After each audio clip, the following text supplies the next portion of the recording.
So, what are the inaccuracies of walking with prehistoric beasts? Um, and yes, I understand. I mean, I know that walking with prehistoric beasts has better accuracies than walking with dinosaurs. Don't get me wrong, but just like its predecessor, walking with prehistoric beasts has a little bit of inaccuracies. Like, for example, Gastornis being a vegetarian, we now know that the isotopes now confirmed that Gastornis was more of a herbivore than a horse-killing bird, as we thought. And it did not. So basically, and also DNA confirmed that it was more closely related to waterfowl and ducks than we thought as well. So it would make sense, really.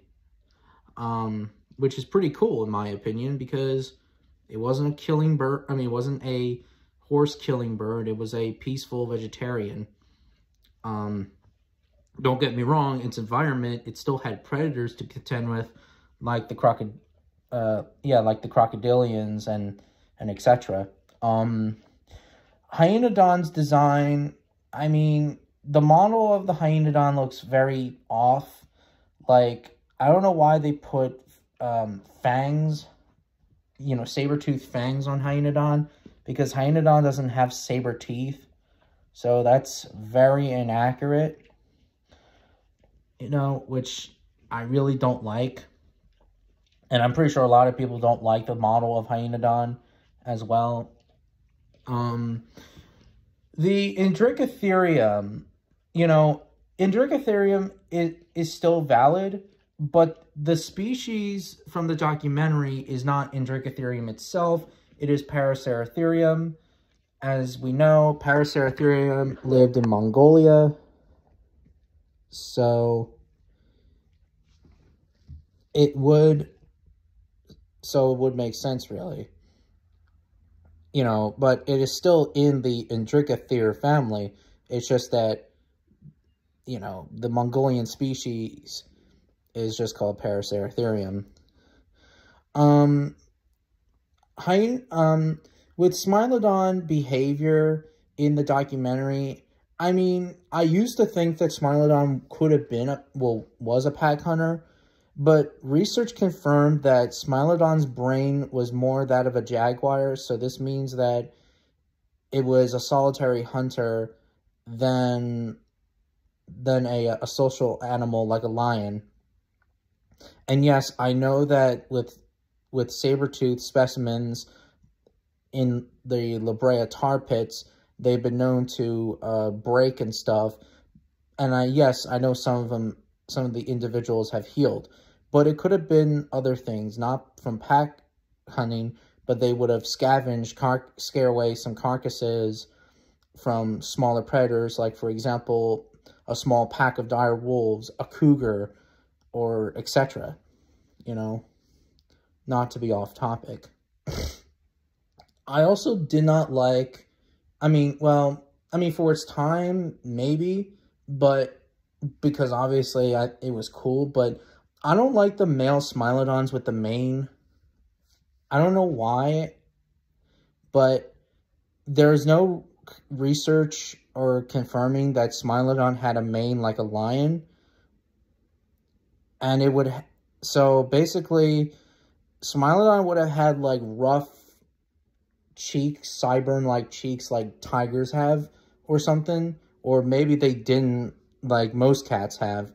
Maybe they had like just very thick, powerful necks like leopards and jaguars and other cats. So that would make logical sense, really. And the cave lion, I did not like the cave lion design because this is literally a recycled model of Dinofelis, just with white skin, or in this case, white fur.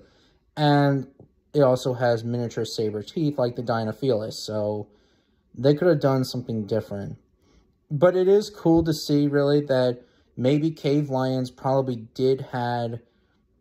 I mean, I probably doubt it, but maybe they would have, like, a white coat during the winter time, like an Arctic fox would have.